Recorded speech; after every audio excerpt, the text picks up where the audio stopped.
Good afternoon to everyone. Thank you for joining us on behalf of the Executive Board of the Society for Post-Supersessionist Theology. It's my honor and joy to welcome you here. My name is Isaac Oliver. I'll be moderating this panel. Hope you've been enjoying the conference so far. It just started and had a nice arrival. I went to the swimming pool right away this morning, and that was the main reason why I came to San Diego. Hilton Bayfront, enjoy the sun if you can here in San Diego, especially if you're coming from the Midwest or the Northeast. So today we're going to do some academic work, nevertheless, and talk about Revelation After Supersessionism, see how we can discuss these two topics together. Ralph Korner is the author of the book, Reading Revelation After Supersessionism, so I have it right here. Highly recommend this book, which I have enjoyed. He is professor of biblical studies and previously academic dean for Taylor Seminary of Kairos University, which is located in Edmonton, Alberta, Canada. He received his PhD in early Christianity and early Judaism from the Religious Studies Department of McMaster University. There are two primary areas of research that Ralph Korner works on. One is on ecclesia, and some of you might be familiar with that work. A very useful, insightful book called Origin and Meaning of Ecclesia in the Early Jesus Movement, which was published in 2017 with Brill. And, of course, a second area of his research is on the Jewish apocalyptic literature and the book of Revelation, which is what we're going to discuss today.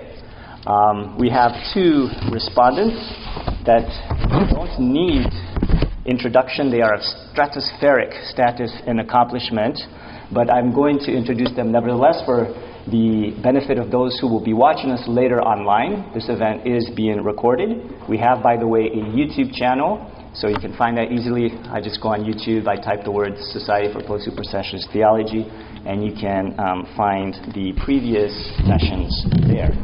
So seated at my further right is A.J. Levine.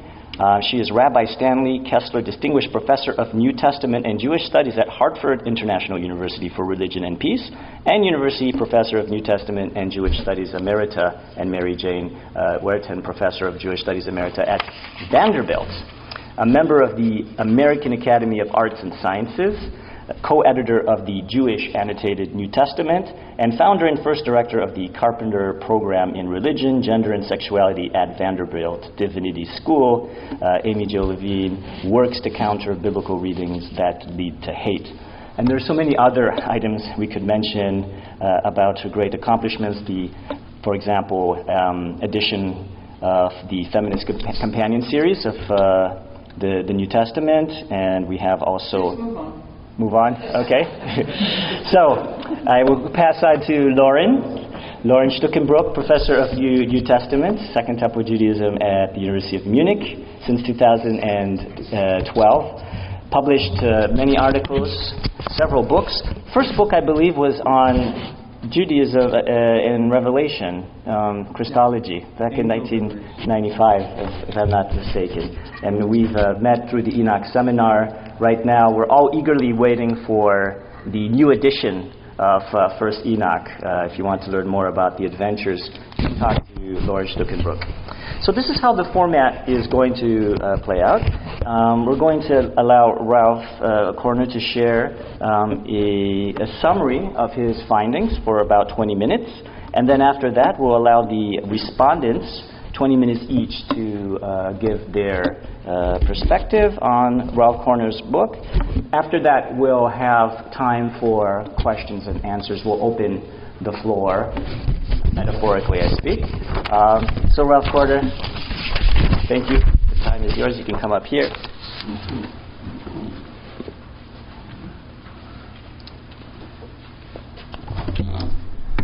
Thank you so much, Isaac, and thank you for the gift of your gracious involvement and engagement with my book, Dr. Stuckenbruck and Levine.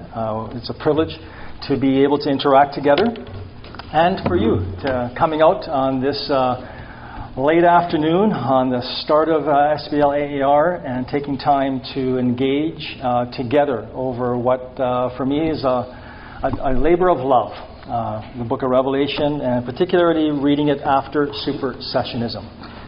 So this is just a basic overview then of some of the key points that I'd like to bring to our attention to start the conversation, after which point our interactions will begin.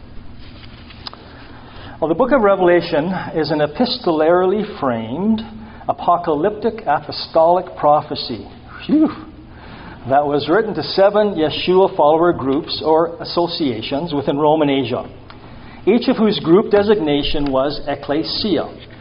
The John who wrote the book of Revelation uses a variety of literary techniques and imagery that were germane to a Jewish worldview through which to communicate the apocalypsis Jesu Christu, that is, the revelation of Yeshua the Messiah.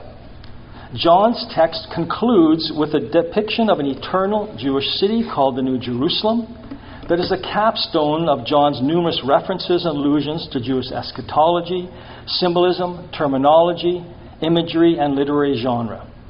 The Jewish symbolic universe that John creates, however, allows for two polar opposite conclusions on the relationship between the historic church and Israel and the Israel of God. Either John's Apocalypse is the most expressly supersessionist book in the New Testament, or it is the most comprehensively non-supersessionist book in the New Testament. In my book, Reading the Revelation After Supersessionism, I argue that even though John casts the eschatological fulfillment of Yeshua follower hopes within the framework of a Jewish symbolic universe, this does not necessarily mean that he intends thereby to communicate that Jewishness, Jewish institutions, and Judaioi, that is, Jews/Judeans, are superseded by the resurrected Messiah and his earthly followers. In other words, a key priority of my book is to explore ways in which one can say that those who follow Yeshua as Messiah, the Christos, do not displace or replace historic Israel, but rather are emplaced further within Israel and its covenantal benefits. In other words, a post-supersessionist reading generally, and of Revelation specifically, argues that Israel and the church, quote-unquote, that is, the universal, multi-ethnic ecclesia of Yeshua followers, are distinct yet covenantally related socio-religious entities. As such, by faith in Yeshua, Gentiles qua Gentiles share with Torah-observant Jews qua Jews in God's salvation history within historic Israel. For the purposes of this book review conversation, I will explore 5 potentially post-supersessionist trajectories that locate Revelation's 7 ecclesiae within what E.P. Sanders calls, quote, common Judaism, unquote. And if you didn't get a handout, there's a handout at the back where you can sort of follow along the various points if you would like to do so. I won't take it personally to get up and walk and grab them right away. That's good to see. So I'll give you a second to gather those before I continue on. And you won't get lost in all the wordage and can follow along a little bit better.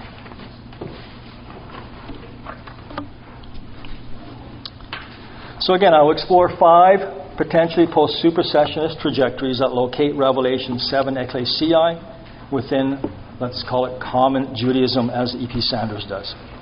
First, I'll suggest that John's designation of the 7 associations as ecclesiae presents them intramurally as Jewish synagogal associations. Second, I'll explore the ostensibly anti-Judaistic comments in Revelation 2:9 and 3:9, which some have used as justification for anti-Semitic activity. These verses speak of, quote, those who say they are Jews and are not, and are, quote, a synagogue of Satan. I will review 4 post-supersessionist ways to read these verses. I'll add a 5th possibility. Third, I'll assess the potential for viewing the 144,000 in chapter 7 as being symbolic of the final cohort of genealogical Jews who are not followers of Yeshua, but yet who are part of the faith lineage of Abraham. In other words, could the 144,000 symbolize the final cohort of the saved remnant which has existed ever since Abraham's time? Fourth, I'll explore how the New Jerusalem is symbolic of a people who eternally are a place rather than a place being symbolic of an eternal place for people. Fifth, I'll review how Revelation's text interprets and integrates Hebrew prophetic and Jewish apocalyptic literary devices for organizing visionary text. The reiterative structure that can emerge serves implicitly to reinforce Revelation's explicit assertions that the return of Yeshua was imminent. The first step in this journey, however, is to stop. One first needs to define terms, not least Judaism, before one can ascertain if John's apocalypse can be read within that heuristic framework.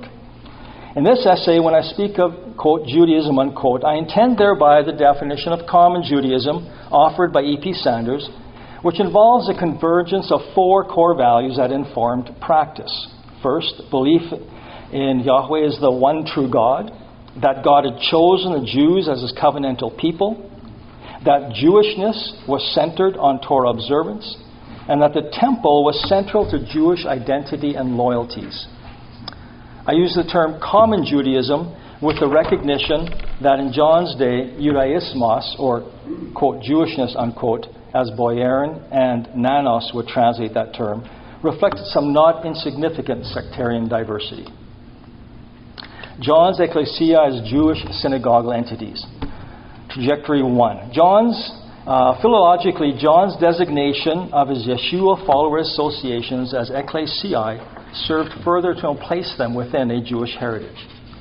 John's designation of each of his 7 communities as an ecclesia alludes not least to the first century civic ecclesia in Roman Asia, which functioned as a civic assembly within the governance structures of a Greek city-state, otherwise known as a polis. As an aside, I would suggest that it's confusing to translate ecclesia as church, quote-unquote, for 2 reasons.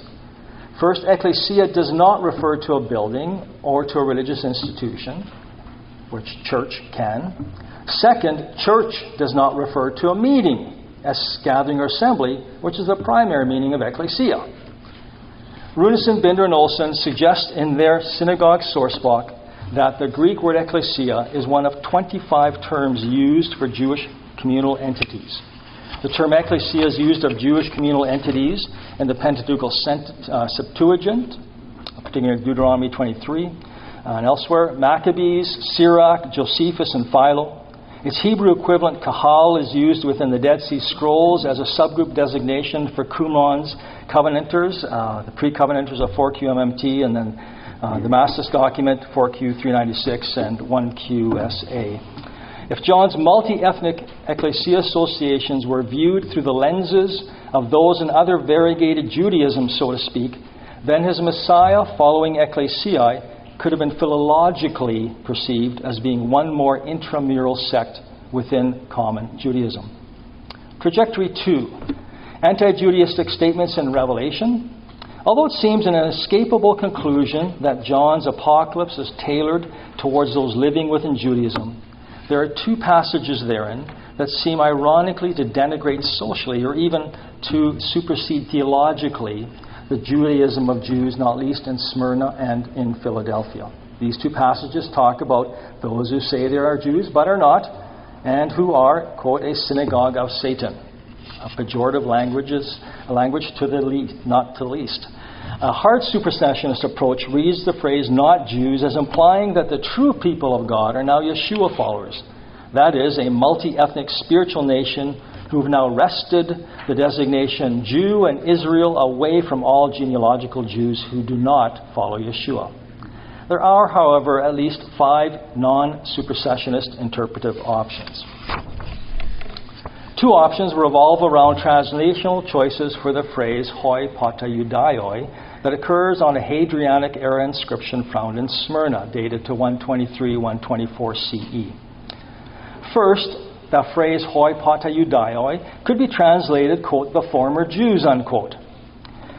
Thus, John's phrase not Jews might refer to the fact that genealogical Jews in Smyrna and Philadelphia no longer held legal status under Roman law. That is, as, quote, former Jews, unquote, they are now, quote, not a legal political entity called Jew, unquote. Second, hoi pata Judaioi could be translated as the former Judeans. Thus, John could be talking about those who are, quote, not geographically Judeans, unquote. In this regard, then, John's not Judaioi are Jews who have emigrated from Judea to Roman Asia.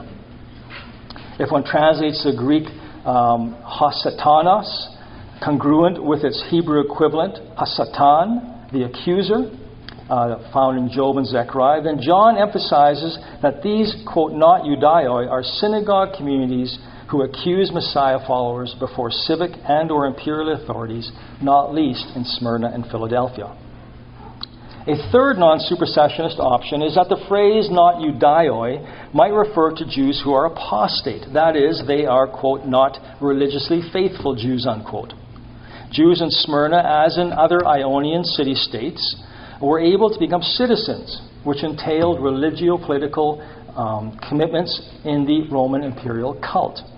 Since the word synagogue could simply be translated with the ethnically neutral term assembly rather than a synagogue, John may be talking here about not religiously faithful Jews who are participants in the assembly of satanic Rome's imperial cult. A socio-historical foundation from which to forward two more non-supersessionist views is the fact that large numbers of God-fearers, theosebes, lived in Roman Asia, especially within the Lycus River Valley, where over 30,000 Jews were dwelling. Thus forth, not Jews could refer here to later Pauline Gentile Yeshua followers who claim some affiliation with Judaism, for example, as God-fearers, despite their less than strict Torah observance practices. In cities other than Smyrna and Philadelphia, David Frankfurter and Elaine Pagels each highlight how John challenges ostensibly neo-Pauline ecclesiae, whose practices entail abrogation of Jewish dietary laws and sexual purity, or at the very least mixed marriage ethics. That's in Ephesus, Pergamum, and Thyatira. Thus, if Smyrna and Philadelphia were also dealing with the same neo-Pauline Gentile God-fearers, and if one reads John's synagogue of Satan as an assembly of Hasatan, then John is emphasizing that they are an assembly or association of Gentile accusers of Jewish ethical traditions. Fifth, not Jews, and last, finally, right? Fifth, not Jews could refer to non-Pauline Gentile Yeshua followers, whose group designation is synagogue rather than ecclesia.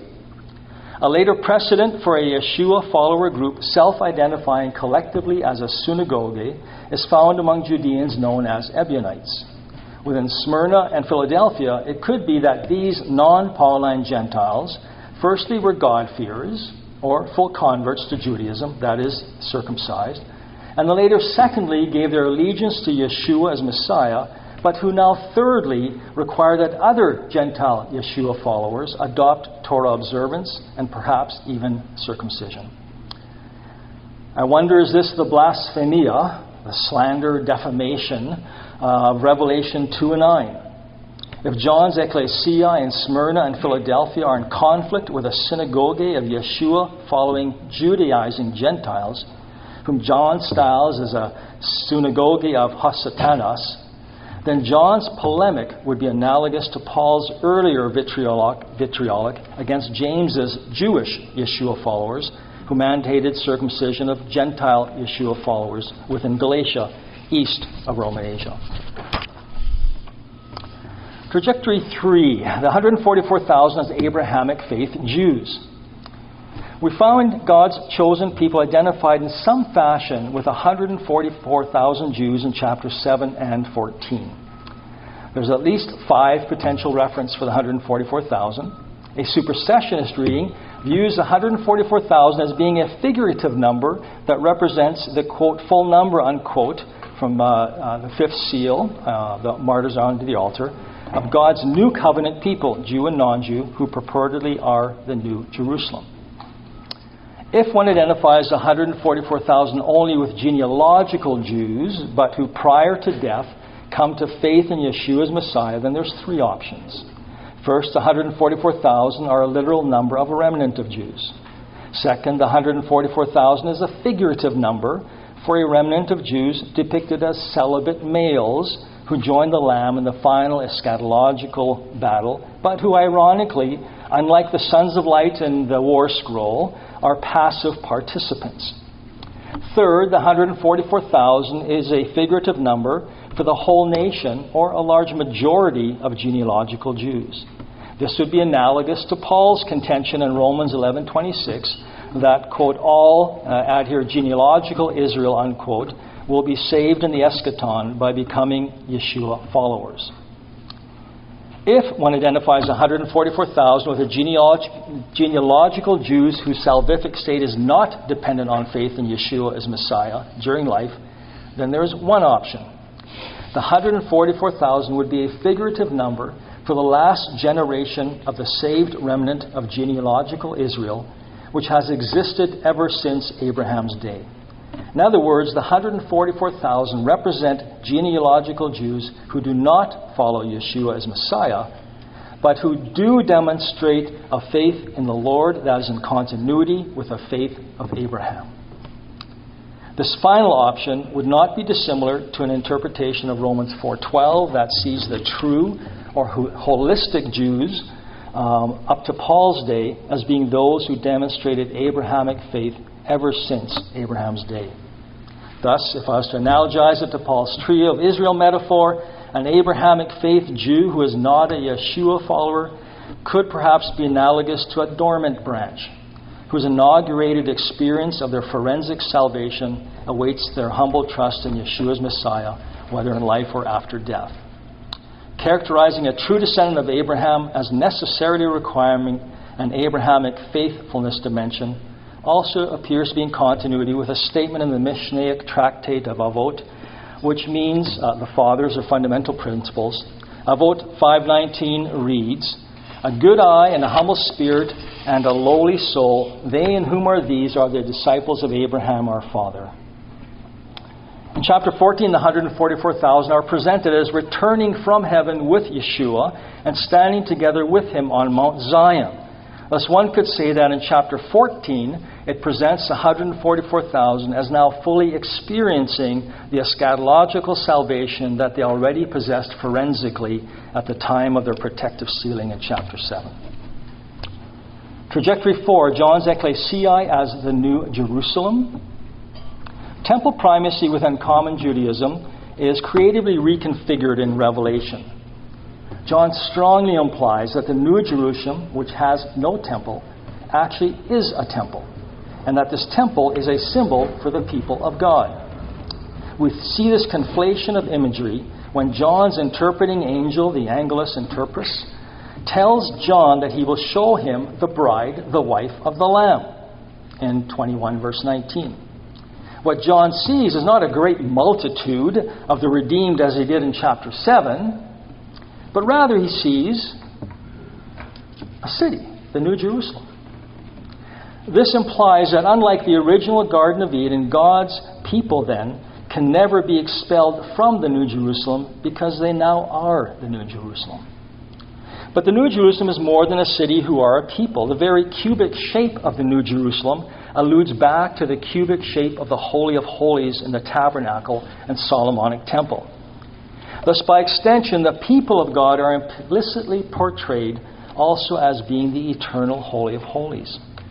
This fulfills Jewish hopes of a renewed and purified temple and coheres with Qumranic self-representations as being a living temple and the living foundations of the Isaianic New Jerusalem in Isaiah 54. The people of God who are the Holy of Holies, known as the New Jerusalem, are symbolically represented by 12 gates and 12-fold foundation in verses 12 to 14 of chapter 21. The 12-fold foundation, which represents the 12 apostles of the Lamb, is a synecdoche for all Yeshua followers, whether Jewish or non-Jewish, which one might call the church universal, unquote. As an aside, if the number 12 is literal rather than symbolic of the 12 as a theological trope, then the 12th apostle is more appropriately viewed as being Paul rather than Matthias, since Paul was directly chosen by Yeshua and Matthias was not. Now back to the 12 gates. What might they represent? Could they hint at the fact that Abrahamic faith Jews who did not follow Yeshua as Messiah during their lifetime also are part of the New Jerusalem? If so, then the New Jerusalem functions as a symbol for the sum total of all the Abrahamic faith people of God over time, whether Yeshua following or not. Trajectory 5, and the final one, Jewish visionary literary devices in the apocalypse. What are they and how do they function socially? Revelation's social identification with all things Jewish, so to speak, also extends to at least 2 Jewish literary techniques that John uses to create a reiterative structure. First, in his visionary episode, which goes from chapter 1, verse 9, and concludes at chapter 22, verse 20, John creates major and minor textual divisions through his placement of 2 literary devices that are also used within visionary sections of Hebrew prophetic and Jewish apocalyptic literature. Second, John uses a chiastic organization for 4 of his 6 major blocks of text. The 2 visionary literary devices that John uses are the clauses "and I saw," or kaidon, and its variations, and "after these or this things I saw," metatauda or metatuta edon. Structurally, the "and I saw" clause demarcates a minor vision, which I call an individual vision in the book. One example is the individual vision of the eschaton, which is the 6th seal, chapter 6, 6 to 12, verse 12 to 17. There we go, get it out. Overall, there are 40 minor individual visions.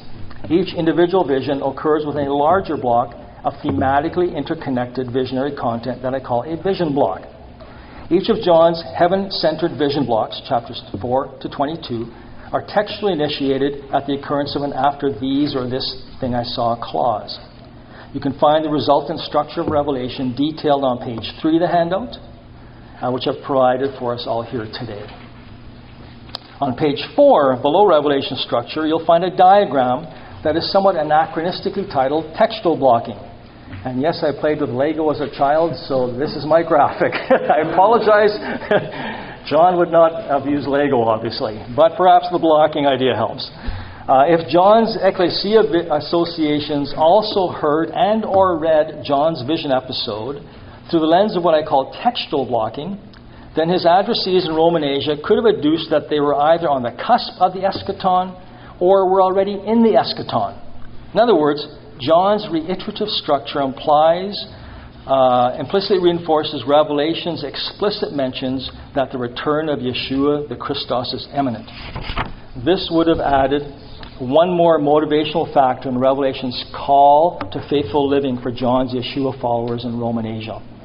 In essence, the textual blocking diagram depicts like a 30,000-foot view, so to speak, of how vision blocks 4, 5, and 6 ultimately all snap back onto the minor individual vision of the eschatological 6th seal that describes the great day of the wrath of God and the Lamb. Thus, textual blocking depicts basically how chapters 7 to 22 are simply re-describing the eschaton that is depicted in the 6th seal in very concise fashion, and they re-describe that 6th seal eschaton from many different angles, yet with ever-increasing detail and with ever-expanding vistas. John's literary genius also is evident in how he creates a type of rhetorical shorthand, or Reader's Digest reading, if you will, for identifying the 5 key eschatological actors in Revelation's grand drama. These 5 actors rise to the surface at the literary center points of John's chiastic arrangement of vision blocks 2, 4, 5, and 6. And if you're not familiar with chiasm, in essence, the emphasis of the text is in the center of the text. Western readings, we read left to right. The climax is near the end of the text, and the denouement finishes. Jewish chiastic readings, the primary message of the text is in the center. The first block has a theme which is repeated with some sort of revision with the last block of text. The second block of text is repeated with some sort of continuity in the second last block, and the central message of the text is in the middle. That's the chiastic reading. So these diagrams depict concentrically symmetrical, single peak or chiastic, 2 peak structures of vision blocks 2, 4, 5, and 6. Vision block 2 The green colored one at the bottom left of your textual blocking is concentrically symmetrical. Its middle individual vision is that of Yeshua the Lamb unsealing the seven-sealed scroll of divine judgment. That's obviously the emphasis of chapters 4 to 6. Vision block 4, the yellow long one in the center of your diagram, has a twofold chiastic peak. These are the two individual visions of 13:1 to 10 and 11 to 18.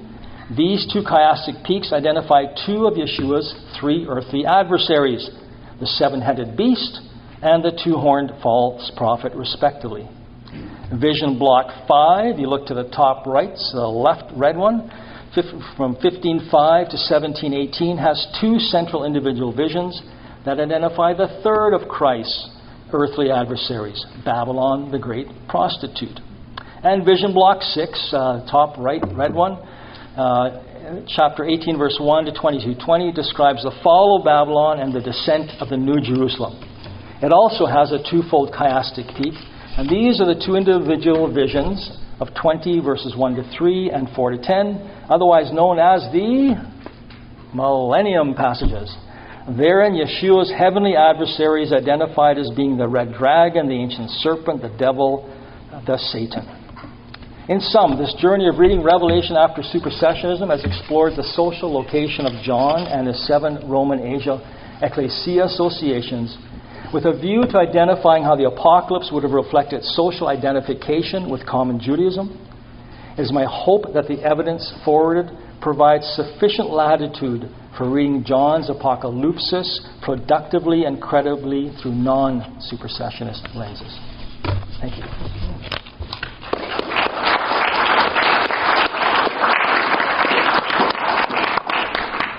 Thank you for that presentation. I suggest we just proceed in the order, Professor Levine and then Stuckenbruck next with the responses.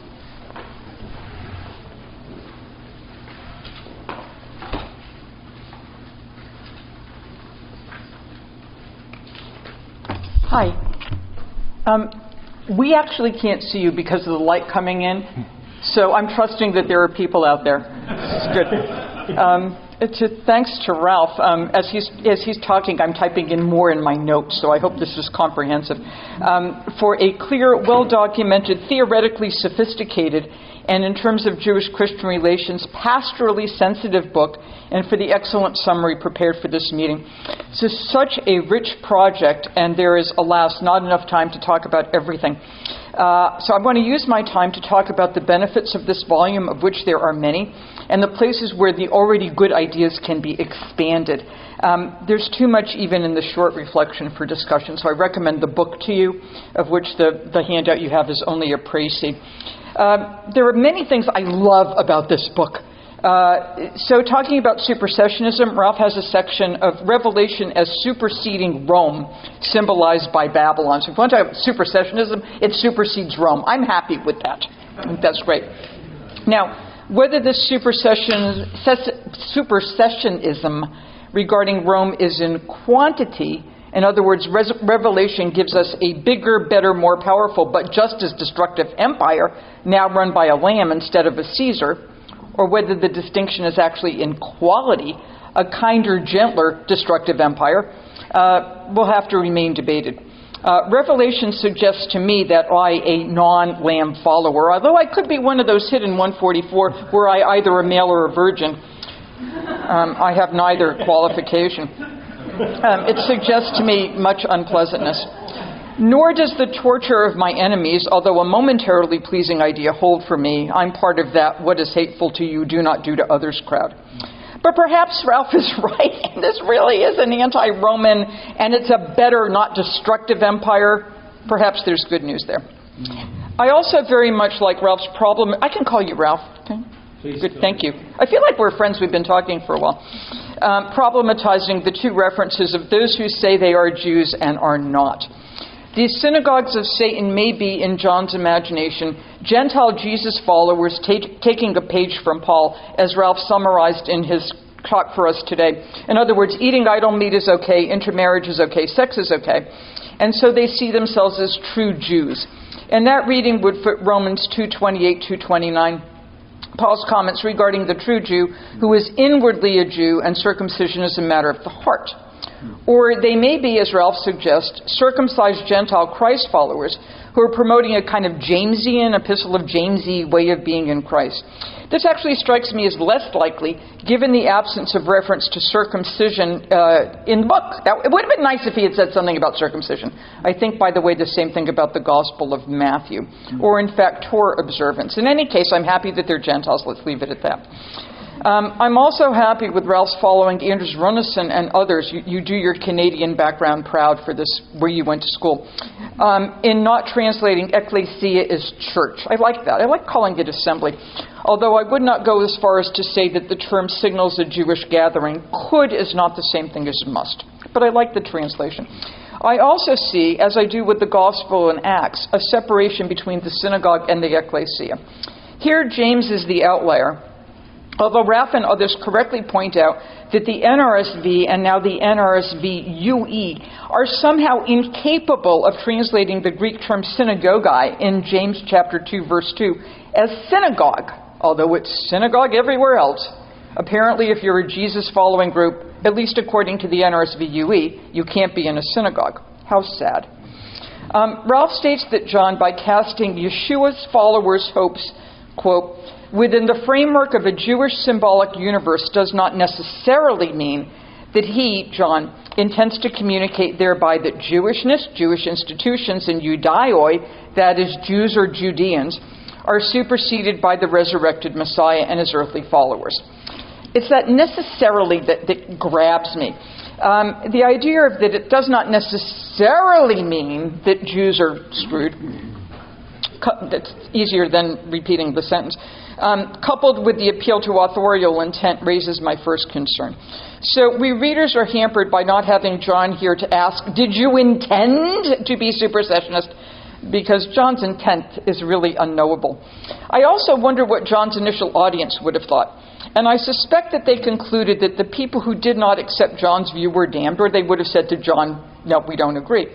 The view requires a type of predestination, that's the sealed business, and a commitment to Jesus. So I also agree with Ralph that John uses, quote, references and allusions to Jewish eschatology, symbolism, terminology, imagery, and literary genres. So does the Gospel of John. So John, the author of Revelation, clearly loves all things Jewish. Great. And Ralph argues correctly in his commentary on Revelation that, quote, John's self-stereotyping predominantly identifies him socioethnically with the Jewish people. I think that's right. I'm not convinced, however, that John clearly loves non-Messianic Jews. If salvation is only through the Christ, then we have supersessionism. It's nice supersessionism, but it's still supersessionism.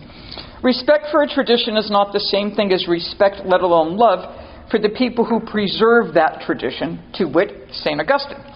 Hence, Ralph's mention in the book, I'm now on page 138, of, quote, John's metaphorical appropriation of Jewish institutions and symbols, and then I stop, because appropriation is a marker of coaptation, and so of supersessionism. Ralph further argues, I'm on the book, page 45, quote, since John is so steeped in a Jewish heritage and uses that ethnic framework for communicating to his audience, one can assume with great probability that John's audience was also steeped in a Jewish heritage. I don't think that holds. One can write from a thoroughly Jewish perspective to a non-Jewish audience. For example, Paul, or perhaps Matthew, or certainly me. That John is a Jew does not tell us about John's audience, nor would a second-generation Gentile Jesus follower have had problems with allusions to the scriptures of Israel. Side note on audience. So I appreciate Ralph's playing with blocks. You played with, I didn't. I played Barbies. So you have a marvelous sense of organization. I played with Barbies, so I read differently, because I could change their clothes. And in fact, Barbie, back in the 60s, you could change out the heads for different hair coloring. Now, this matters in terms of how we read text. Ralph has this ingenious and color-coded reading in terms of chiastic structure and organization. I just changed Barbie's clothes. So I'm wondering, could an audience pick up these arrangements, particularly from oral delivery, and to what extent are chiastic structures based on the fact that we've got a text in front of us, and we can actually see here's the beginning, here's the end, and we can plot it out? Because I don't think that's the way people listen, or at least it's not the way I listen. How do you know you've got a chiasm until you're at the end of it, and then you say, oh, 5 steps before, that matched this, and now I have to figure out what the sentence was, but now I'm already on chapter 12. So to what extent is this whole chiastic concern, unless it's a short poem, ABA or ABCBA, is that something people would pick up, or is this a literary concern? Now we're dealing with a scribal text. To what extent is that is we scholars' fascination with literary structure the result of our textual communities? But since this fascinating, and it is fascinating, literary critical reading impinges less for me on the question of supersessionism. I'll just let that stand there and move on. Going back to John's intent. Ralph proposes that the very Jewishness of the John of Revelation and the author of the Gospel would seem to preclude any anti-Semitic agenda. Again, the argument doesn't work for me. Jews can be anti-Semitic, another term that bears defining, but if we did that, we'd be here until Christmas. Just as women can be sexist and homosexuals can be homophobic, and so on. Nor do I agree that for John's Gospel, and here the argument is Ralph's, but he's drawing on Paul Rainbow and Paul Anderson, the negative references to the Judaioi in John are almost exclusively confined to particular Judean religious authorities. I don't think so. If you use the term over 70 times, people listening to John being read are not going to turn to each other. Like I would turn to Isaac and say, do you think they're talking about Jewish authorities now, or maybe it's just all Jews? That's not how people listen to a text. We also have the intractable problem of who gets to determine what's anti-Semitic. So if an evangelical Christian or a post-missionary Messianic Jew denies that a text has supersessionist or anti-Semitic aspects, and if a non-Messianic Jew, like, say, Adele Reinhardt or me, says, yeah, I think it's anti-Semitic, who gets to make the determination? Do black and gay people have priority in determining what is racist or queerphobic? This is going to remain a problem. Now, next, because I really like this stuff. I like Ralph's idea that the 144,000 in Revelation 7 are, quote, symbolic of the final cohort of genealogical Jews who are not followers of Jesus, or as the book puts it, they are figurative of non-Jesus following ethnic Jews of an Abrahamic faith lineage. I like the idea, but I'm having a problem finding evidence for it. Aside from the fact that John never mentions Abraham, Revelation 14:1 states that the 44K have the Lamb's name written on their foreheads, so they're in the system. They follow the Lamb wherever he goes, which sounds just like Mary had a little lamb, but now I'm digressing. They follow the Lamb wherever he goes, which sounds like a now or always rather than a future promise. And they sing a new song, which is nice, but it also takes them out of the Jewish community. They got the lyrics that the rest of the Jews don't have. Next, I also take John at his word. The 144K have not defiled themselves with women, for they are virgins. So we have a celibate male group representing the 12 tribes of Israel who are Lamb followers. That's it.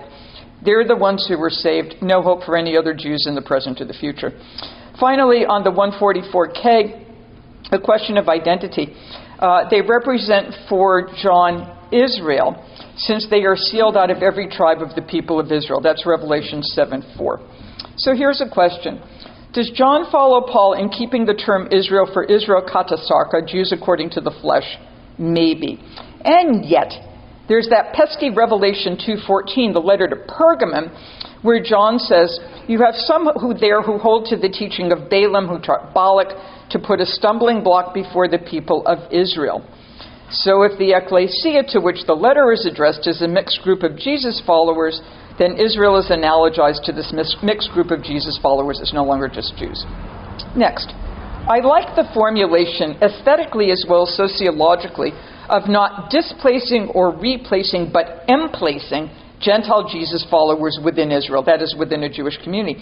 And I also see how this model could work very well for Romans, as Mark Nanos and others have argued. I'm having a harder time seeing how it works in an apocalyptic text, which tends to lead toward the dualistic team lamb versus team beast, and you can't be in the middle thing. So here's a recent post-Ralph's book article that I think I found helpful.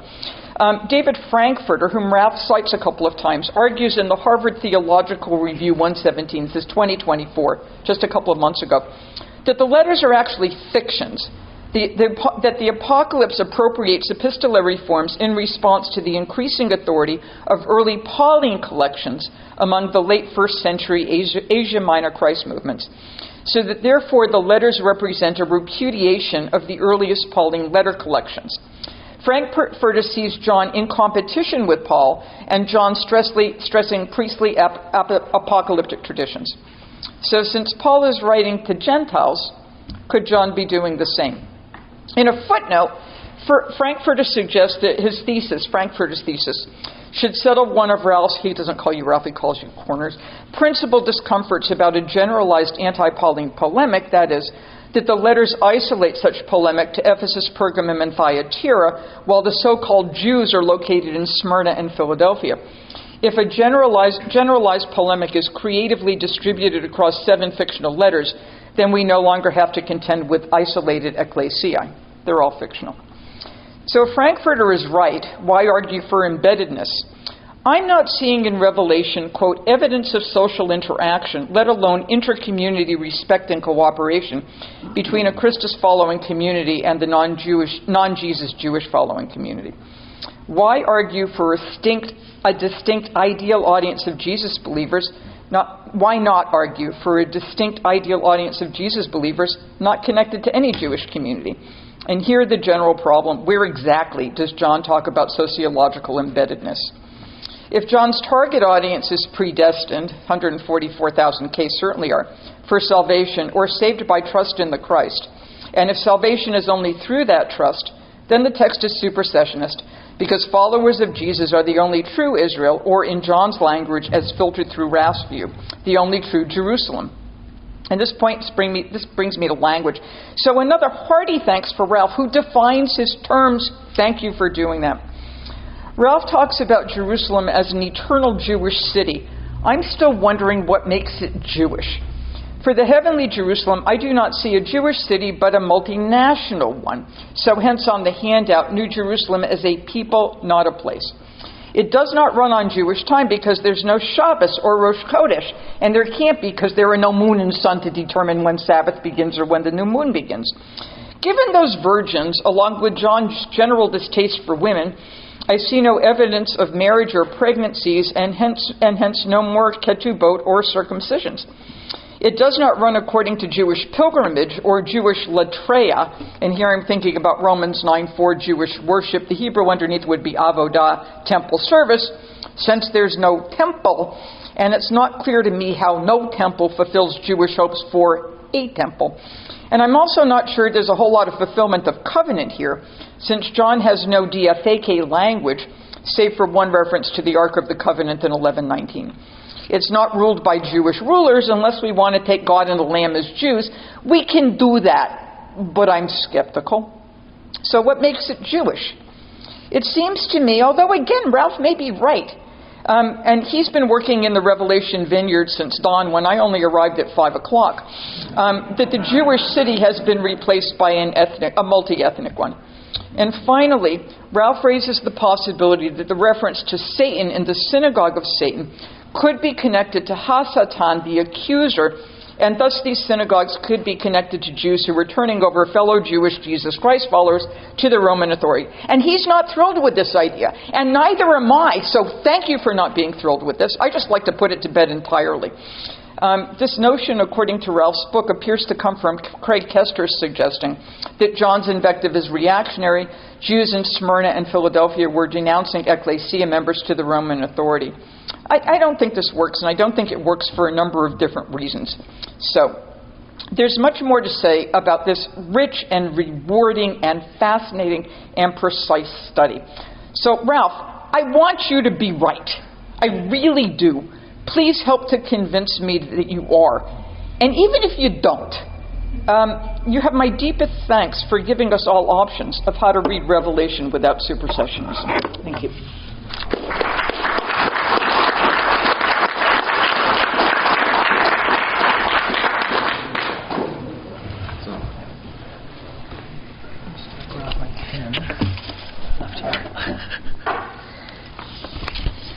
Right, it's very nice to be here and to try to follow AJ's wonderful review of Ralph Korner's book.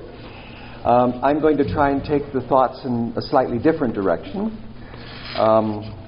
There is a lot in this book, and of course right at the beginning one may wish to distinguish between reading Revelation after supersessionism and reading Revelation in a non-supersessionist way.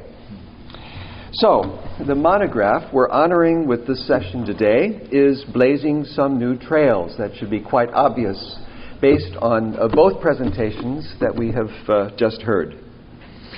Ralph Korner's study throws the spotlight on ways the writer of the book of Revelation, while framing a series of visions within a letter form, inscribes, this is important, embeds, I like the word inscribes, a multi-ethnic audience of Christos followers in first century Asia Minor into Jewish tradition, so that it is unmistakably recognized as their heritage as well. And I think this is where the strongest emphasis of the book takes us, whatever one wants to say about the socio-religious interrelations that can be supposed behind the text. Along the way, Korner is helping us to rethink the implications, nevertheless, of socio-religious categories that in even scholarly parlance are commonplace and function as markers of distinction, such as especially the treatment of synagoge and ecclesia as non-overlapping socio-religious institutions. He is rightly throwing a question on this commonly accepted distinction. He reminds us that the terms applied to places where Jews met were still fluid during the latter half of the first century CE. This in turn implies that Jews and Christos followers addressed by John and as presupposed in the text of Revelation cannot be so neatly pigeonholed into separate spheres of religious ideology and even practice. With such a porous signification of ecclesia in view, especially with its use in plural and not as a fixed singular and therefore technical identification marker, Korner offers a reading of the Apocalypse that seeks to make ideological, theological, narrative sense as well.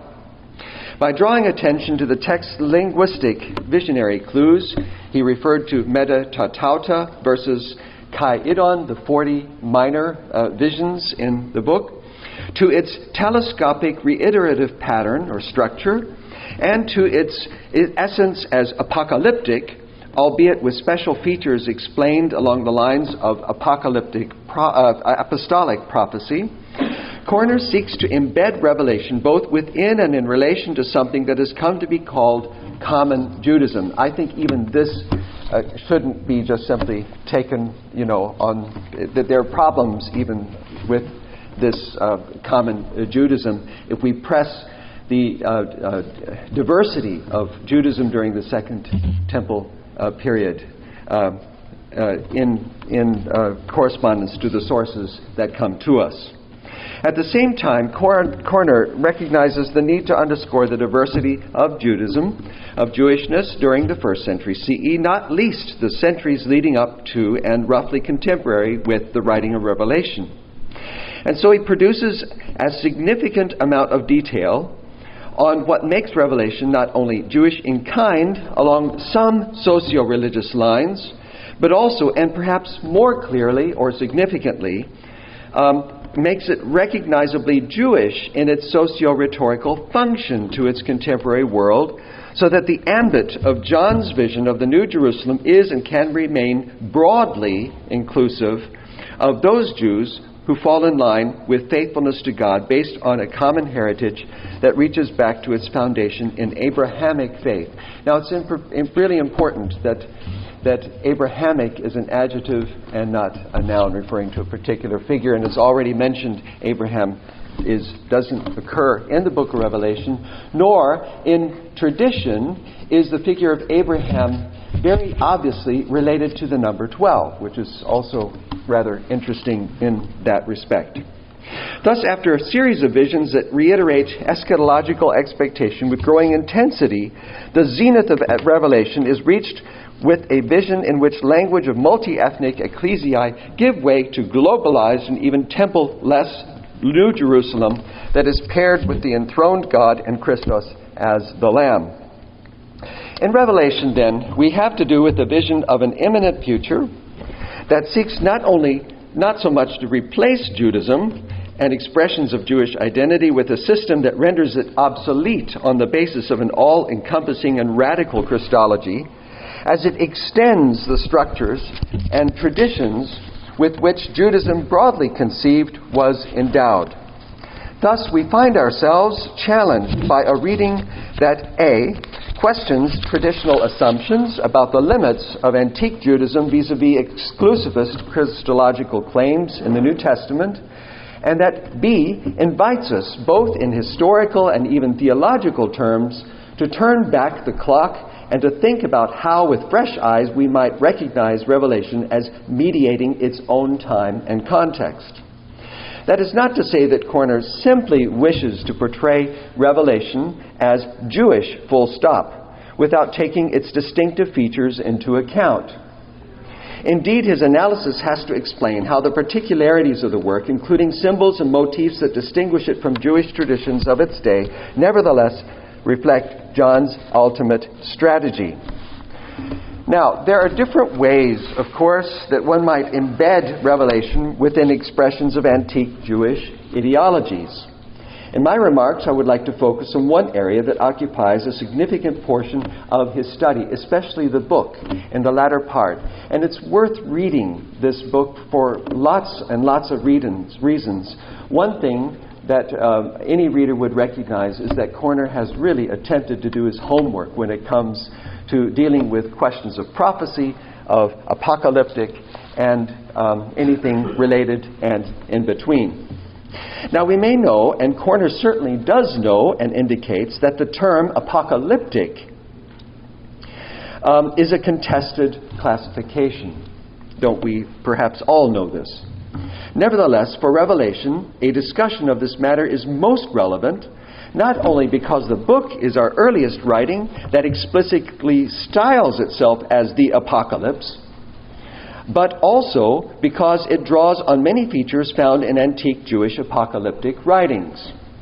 At the same time, John activates motifs that can be traced back to prophetic traditions known through the Hebrew Bible, so that in some ways Revelation may be thought to move beyond an apocalyptic genre. Korner is right to imply a discomfort with pigeonholing Revelation into one or the other category, or even with simply blending of the two apocalyptic prophecy. It's not quite enough for him. With Matzeferi, for example, he finds it difficult to locate the prophetic in John within what we find attributed to prophets in the early Christian movement. And so, without simply regarding Revelation as involving the reactivation of Hebrew prophecy, since that would not explain what John is doing in the late 1st century CE, Korner appeals to John's apostolic profile, especially whether or not, as Paul, he technically is to be understood historically to have been one of the original 12. He goes so far as to suggest that John is an apostle prophet who may in effect be embedding himself among the names of the 12 apostles as one of the foundation layers of the wall in the New Jerusalem. With respect to apocalyptic itself, Korner does his best to negotiate this minefield, and does so by drawing on a wide range of recent scholarship on the subject, among which, of course, he refers to the work of John Collins, David Aune, and Paul Hansen.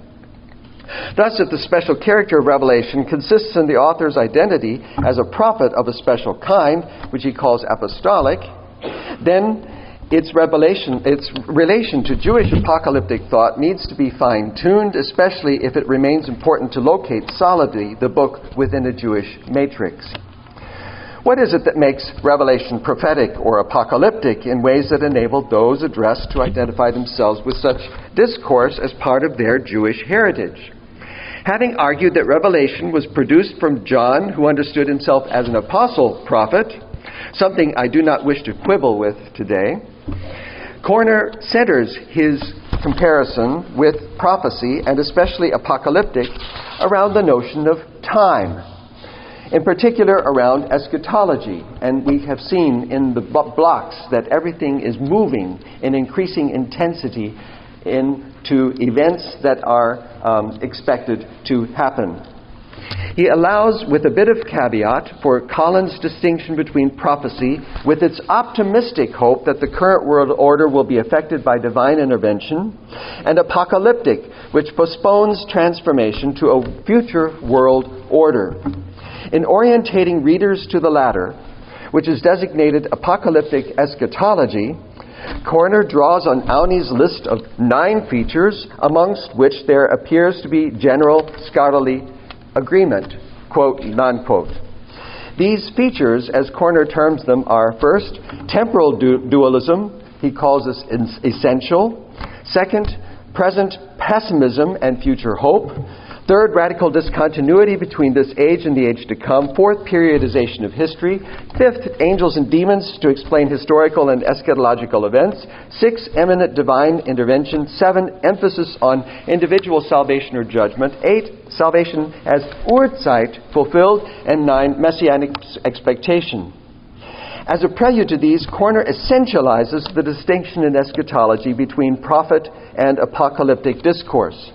Unlike apocalyptic eschatology, this is a quote, prophetic eschatology need not have reference only to the end of history.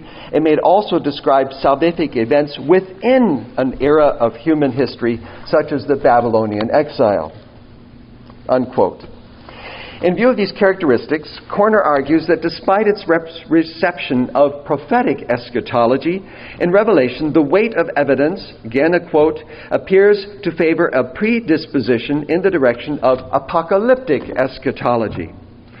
Korner wisely seeks to nuance the views he draws from the secondary literature so that the limits, for example, of Collins' way of negotiating the distinction between prophecy and apocalyptic based on select literature has to be taken into account. He does, however, adapt Collins' paradigm and Auni's comparisons between Revelation and Jewish apocalyptic texts and provides a table at the end of the book regarding the features that do and do not occur in each of these writings. The table itself conveniently puts diversity of Jewish literature on display. However, a closer look at the Jewish writings outside Revelation, as well as Revelation itself, may give pause even here from simply putting features in a particular box onto which those 9 adduced from Auni can be mapped. What does it mean to speak of temporal dualism as essential? What does it mean to speak of radical discontinuity between this age and the age to come? And what does it mean to caricature apocalyptic eschatology as overwhelmed, my term, by present pessimism and future hope? As these caricatures of apocalyptic are not only applied to non-Christian Jewish writings, but also by Korner himself to Revelation, it may be important to signal that in this respect, the Jewishness of Revelation can be aligned with its non-Christian Jewish counterparts on somewhat different lines. The alignment that for Korner finds in Revelation continuity with Jewish apocalyptic is its emphasis on forthcoming imminent events. This is, by Korner, has plausibly described, which he has plausibly described and worked out in relation to telescopic reiterative structure that builds upon, develops, and expands upon and redescribes the imminent day, great day of wrath of God and the Lamb of the 6th seal in chapter 6.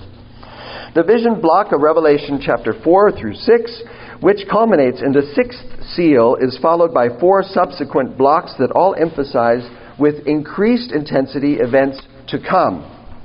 The cyclical structure is navigated by Korner in conversation with the commentary of Thomas, and before him that of Learnitz. Thus far, we have the impression of a work, the visions of which are overwhelmed by future eschatology. There is something missing, however, from the presentation. Hardly any reference by Korner is made to the vision or visions of chapter 12, which come in the middle.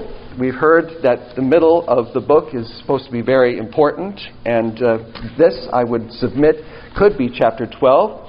And it is a part of the book that John does not see. There's no kai idon. It just simply narrates a storyline. Now, what's going on here as opposed to other parts of the book?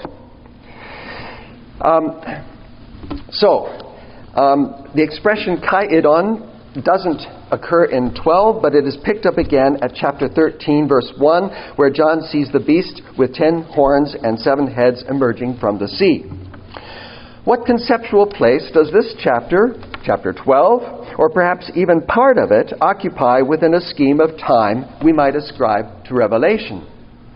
Coming arguably at the center of the book and standing out, unlike the rest of Revelation, as not introduced by a connecting particle, there is surely a place and function to be found for the passage in relation to the book's wider structure, not least with respect to its notion of time. If Korner were to write a commentary on Revelation, I'd like to know what you do with it at that point, in light of the book that you have, that we are honoring today. Now, in chapter 12, especially the war in heaven, verses 7 to 9, is to be situated within a temporal framework. If it is, what does this refer to? Korner's analysis, although not addressing chapter 12 directly, may lead one to infer that, as the other constituent visionary passages, John is concerned with a future defeat of Satan and his angelic entourage by Michael and his angels. Verse 7. This is indeed how many interpreters understand the text, with the aorist verbs underscoring the certitude of Satan's final future downfall. Here, however, we may have to do with content that in terms of temporality refers back to a definitive time of divine activity rather than forward to what happens at the end. In the narrative, we have to do with rebellious angels who forfeit or permanently lose their assigned position in heaven, with the result of being that the great dragon, the ancient snake, and the one who deceives the whole inhabited world, having been thrown down to the earth along with his angels. I do not think we have to posit direct influence here, for example, from the Jewish apocalyptic tradition about the fall of angels in the Book of Watchers, in order to draw attention to the significance of this passage in Revelation. What does bear emphasis is the shared perspective on divine activity in the past. In the Book of Watchers, the angel's downfall ultimately underscores that evil, as encountered in the present contemporary world, is in an already defeated state, one that guarantees its future annihilation. In the same or similar vein, in Revelation 12, the cosmic battle provides the backstory for the emergence of the satanic dragon and the beast, which threaten the existence of those seeking to follow the Lamb faithfully.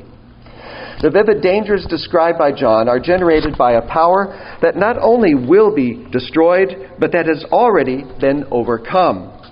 Having permanently lost a place in heaven, its manifestation on earth, however terrible, is only temporary, and as the chorus in chapter 12, verse 12 comments, there is only a little while left before it is completely gone.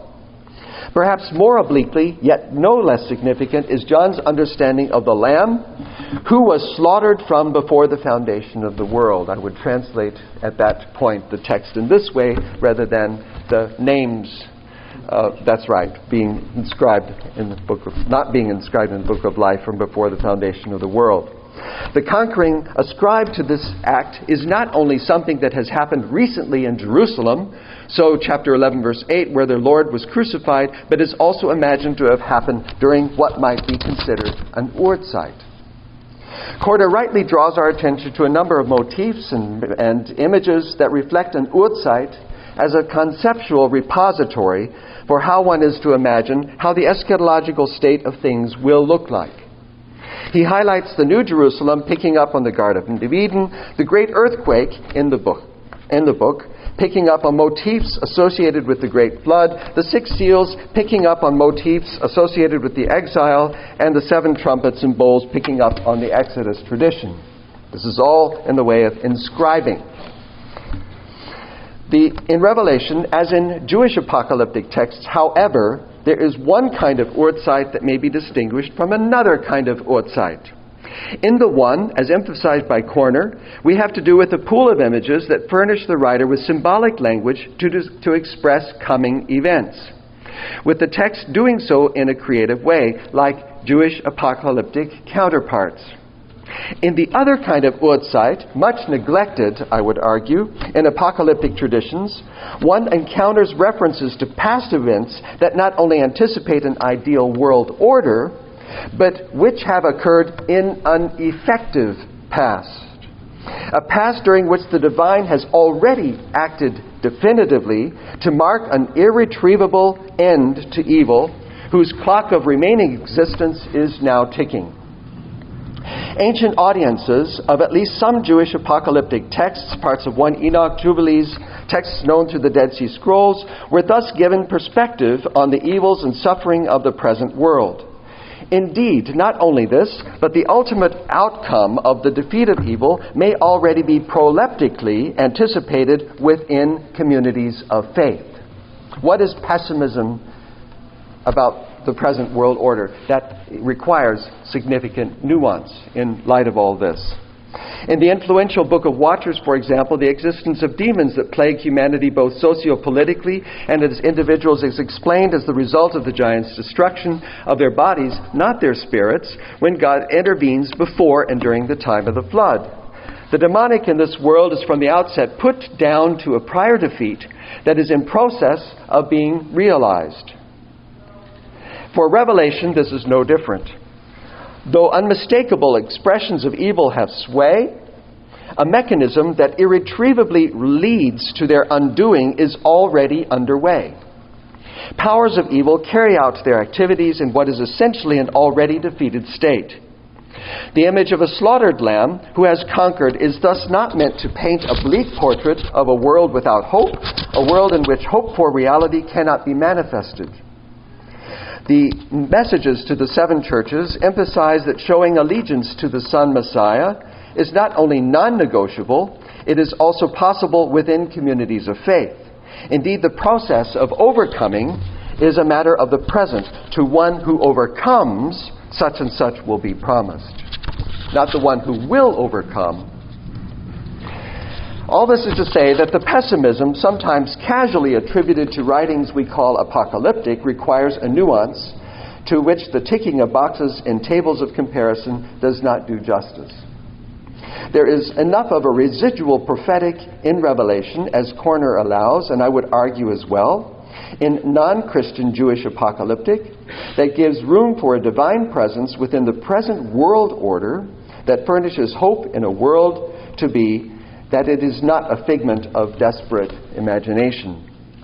If then Revelation can be read as non-supersessionist vis-a-vis Judaism, as Korner argues, one may submit that even along these lines, to the extent that Revelation is apocalyptic as some of its Jewish counterparts, it can be read as holding to structures of temporality that in non-Christos Judaism has already been in play. While it is plausible that those belonging to the ecclesiae of John and to Jewish non-Christ followers in Asia Minor could share social and maybe, and especially, ideological space, we may be content that John communicated with not unfamiliar apocalyptic theological Jewish Denkstrukturen regarding the complex unfolding of time in order to address the immense social political challenges facing his multi-ethnic communities of faith in the late 1st century. We have Korner a lot to be thankful for such nuance in his book, and we invite further reflection across a number of lines which his book has presented to us. Thank you.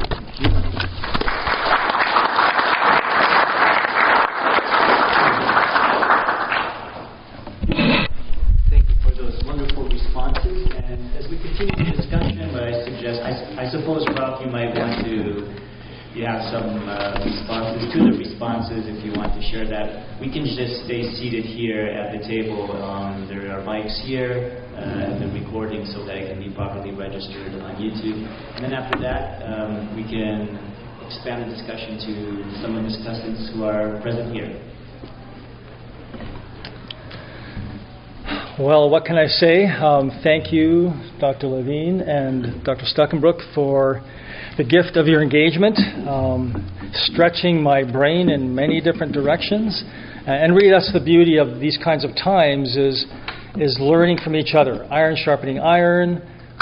We all have different areas of expertise that we bring together and slowly move forward with building towards some solid foundations we can move forward with. And so I really appreciate this. My comments will fall short of much of your great insight and critique.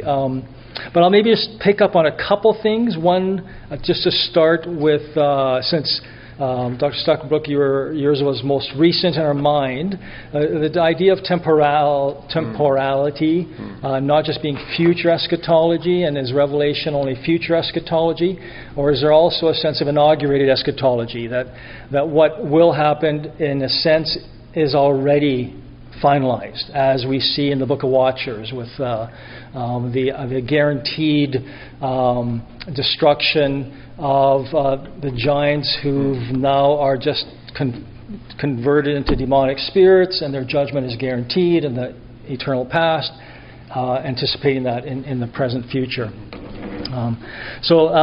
Following on and highlighting chapter 12 as being a key conversation in that point, maybe what I'll do is step back a little bit, and just within the structure, you'll see in the chiastic models, only because I identified the verse references for each of the individual visions, where we see an and I saw phrase. And so my assumption is that an and I saw phrase starts a thematically interconnected block of text that ends at the next and I saw, or after these things I saw phrase. And so when we come to chapter 12, it's actually anomalously so located within a 3-chapter-long individual vision. And so the and I saw phrase starts at chapter 10, verse 1, and it ends and begins again at chapter 13, verse 1. So now we've got 3 chapters as what I call an individual or a minor vision, which is sort of like, okay, does that make any sense? There is precedent for that in the book of Daniel. When we deal with Daniel chapter 10, we have almost a 3-chapter-long individual vision, an and I saw phrase that he uses, where he produces what might be called an ex eventu prophetic discussion until chapter 11, verse 40, where suddenly the precision of that disappears. So there's this presentness that goes into a future, and then ultimately you have the corporate resurrection. So here in chapters 10 to 11 and 12, what I think is going on, and that might address some of this, is there a presentness in what's being done here with John, is, first of all, chapter 10 is John's prophetic a prophetic call narrative, but he's called in verse 5 to prophesy again. So he's already, in some sense, he's already been prophesying, but now he's going to prophesy again. And the context of that is put in the 7th trumpet, which is in verse 5, that he's ready to prophesy again because the 7th trumpet is about to sound. And with Revelation, and you mentioned telescopic reiteration, I didn't actually mention it when I was talking about here because too many terms confuse. But basically, textual blocking says that chapters 7 to 22 are just basically revisiting chapters, the eschaton and the 6th seal from many different angles, and seals 1 to 5 are only historical. It's what's been happening throughout human history. So John's readers could have said, oh yeah, plague, famine, war, conquest. Whoa! Martyrs, we're past seal 5 already. Seal 6, we're on the cusp of the eschaton now. And the rest of the book is just saying, here's what it looks like. And so the 7th trumpet, interestingly, when you look at the trumpets and bowls and seals, you've got a 6 plus a 7th motif. So seals 1 to 6, it sort of ends, but the 7th, what it does is it takes the previous 6, finishes them off, and it takes the next 6 and incorporates them. And that's what J. Loner calls dovetailing, and R.L. Thomas calls telescoping. And so the 7th trumpet actually is a moniker for the 6 trumpets that proceeded and the 7 bowls that are still to come. And Richard Balcom identifies that by, he says, take a look at the storm theophany, where we've got lightnings, thunders, sounds, and a great earthquake that starts with the trumpets. We don't see it in the throne scene at first. The earthquake's missing because judgment is not in chapter 4. Judgment starts in chapter 8 with the trumpets. And the earthquake's added. In the seventh trumpet, we get all four of those elements, plus now great hail. And Richard Bauckham says that's a proleptic vision of the seven bowls, because the seventh bowl, the very last thing it adds is great hail. And so he's suggesting the seventh trumpet is really what Revelation calls the third woe. It's the final woe. It's the finish of everything. So chapter 10, John's prophetic recommissioning, is John's being commissioned now to prophesy that the seven bowl judgments are coming. And particularly in that regard, that's the focal point. And we see this phrase in Revelation, a Greek phrase that the English doesn't know quite what to do with. It's the dwellers on the earth, or the people of the earth. And the Greek phrase is katoi kuntes epites geis, the dwellers upon the earth. And that, I suggest, is a technical phrase. It's not a generic description of everybody on the earth. It's a technical phrase that's used to describe the followers of the beast. And so those are the ones who now, with chapter 10, are the focal point of the seven bowl judgments. Not everybody on the earth. It's just the followers of the beast that are the center point. And we see that terminology actually in Isaiah, in chapter, like the Isaianic proto-apocalypse, chapters 24 to 27, where this is technical terminology for those who have fully rejected God. So John's being recommissioned. The seven bowls are beginning. Chapter 11 unfolds, and again it's all about the katoi kuntes epites geis, are the center point of. They're the ones who rejoice when the two witnesses are killed, and they send each other's gifts. And they then become the center point of the second woe, which is the earthquake, the physical earthquake that took place, seems to destroy Jerusalem. And this second woe, we find in 8:13, the three woes are actually trumpets 5, 6, and 7. So now in chapter 11, we had the sixth trumpet in chapter 9. Also in chapter 11, we're back at the sixth trumpet. It's the second woe now called. So there's this, we're circling around judgment motifs, but the woes are coming, and chapter 11 then focuses upon who's going to get the judgment of the second woe. It's the beast followers.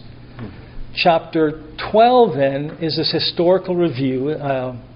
Greg Beale uses that as a basis for suggesting all of Revelation as an idealistic portrayal. There's no historical reference points at all in it. And it's recounting the story of Messiah being birthed from Israel. Satan tries to kill Messiah. Messiah goes into the heavenly places, and then Satan is kicked out of heaven, which I think you suggest could be a symbol of the cross and resurrection. This is the perhaps historical point at which Satan, Hasatan, no longer has legal right to accuse God's people because he's illegally killed the sinless, perfect Yeshua. And so in that sense, if that's what's happening in chapter 12, we move from 11, the followers of the beast, to chapter 12, the antagonist behind everything, Hasatan, and his judgment. And we get this sense of there's an inaugurated eschatology. Satan's defeat has happened at the cross and resurrection, but we don't see the final instantiation of that defeat until chapter 24 to 10, where we have Satan being cast into the lake of fire. And I would suggest he's cast live in the lake of fire, which is very different than the rest of humanity. They go through death prior to that judgment. False beast, false prophet, the beast, and Satan are the only ones thrown live into the lake of fire. And that may have conversation points on eternal conscious torment conversations out there going forward. So that to say that there is a sense of what will happen is already guaranteed by the cross and resurrection in light of that. And one thing I do in the book is I wonder whether also the New Jerusalem is not just a future eschatological image, but it's actually a present reality. So if the New Jerusalem is the people of God, so I love Dr. Levine, your comment about what's Jewish about the New Jerusalem. There is no Sabbath, it's like, good point. I'm removing the word Jewish from the New Jerusalem. And what I'm going to do, you may not like this at all, but Abrahamic faith, New Jerusalem. No. Oh, no, it doesn't go any further. In the sense that Abrahamic faith, as sort of the key identifier of who is part of the New Jerusalem, then would include genealogical Jews who did not follow Yeshua as Messiah, but were in that faith lineage, you might say the living sap of Paul's tree of Israel metaphor throughout human history. And Jews and Gentiles who follow Yeshua are basically Abrahamic faith, as Paul describes that in Galatians 3:16 and Romans 4, that's sort of that's the Gentiles' way into the covenantal benefits of Israel is through through Yeshua as the promised son of Abraham. And so perhaps, anyway, we'll stop there. But if the New Jerusalem is people, and if the people is the Abrahamic faith of all time, since Abraham through till the end of time, then is there a way in which this New Jerusalem already is present on earth, but invisibly? And does Revelation present that possibility in some symbolic way? And so as I look at chapter 4, the heavenly throne scene, there's two sort of anomalous images there that don't occur in Jewish literature. And the idea of encirclement of the throne is actually very distinctive. I don't know that I found it anywhere in Jewish writings. The New Jerusalem scroll has a sense of thrones facing the throne of God, but sort of a semicircle, but nothing encircles the throne of God. And you have two encirclements. You have the 24 elders, which some have suggested doesn't work quite perfectly, as nothing in Revelation does, but it could be a symbol of the 12 plus 12, the 12 tribes of Israel and the 12 apostles, which are then visually viewed as the gates and the foundation stone of the New Jerusalem at the end. And we have the rainbow. What's with this anomalous rainbow? Well, I did some imagining and throwing it out here. So if you have the New Jerusalem as the Holy of Holies, it's cubic, 12,000 stadia, wide, high, long. And of course we know from the tabernacle it was 10 cubits cubed, and the Solomonic temple is 20 cubits cubed. So you have this cubic New Jerusalem, and it's symbolic of the Holy of Holies. It's basically communicating God is present forever and ever, amen, in His fullness. Nothing veils His presence because He's in the Holy of Holies. Everybody who is a follower of God, Creator, in that sense, is now the Holy of Holies. And if the New Jerusalem, as the walls are described as being clear as jasper, clear as crystal, surrounds the New Jerusalem, the wall. If God, and it says there is no sun or moon because God and the Lamb are their light. So if you imagine with me intense light in the center of a cube that's transparent, what do you get coming out the other side? A rainbow, a prism. So perhaps chapter 4 in two ways is indicating that already present on earth, well, in the heavenlies, is, I'll say, the Abrahamic faith, New Jerusalem, invisibly, but not yet visibly revealed until the return of Yeshua. To me, that has a lot of sociological implications as a Christian for how we need to do church. We need to remove everything that prevents people from meeting God as being fully present in their midst. Color of carpet doesn't matter. Worship style doesn't matter. buildings, nothing matters aside from making sure that we reveal the God in our midst to the people in the world who are hungering and thirsting for the God they don't yet know. So that's one of those sociological implications for me anyways, I think about that. But that would be a couple ways in which I'd suggest, inaugurate eschatology, which we associate usually with Paul. Paul in chapter 2 of Ephesians said, by grace we're saved by faith. Christ, when he was raised, we were raised, past, present, future. We're in the heavenlies, but we're still on earth. That perhaps Revelation is mirroring that eschatological motif as well. So I talk way too much, I know, I'm sorry. But perhaps it creates a framework for at least thinking more in that kind of a capacity. Well, thanks for that. And I don't know if the respondents want to chime in a little bit briefly. I mean, I know the devil's in the details, and there are many details here, but just so that we can also have opportunity for others if they want to join. I just want to say two short things. Mm-hmm. Well, three. Thank you for getting rid of Jewish for Jerusalem. There's no kosher restaurant. It's just two brief points. One of the reasons I really like working with Loren is because he stretches my brain.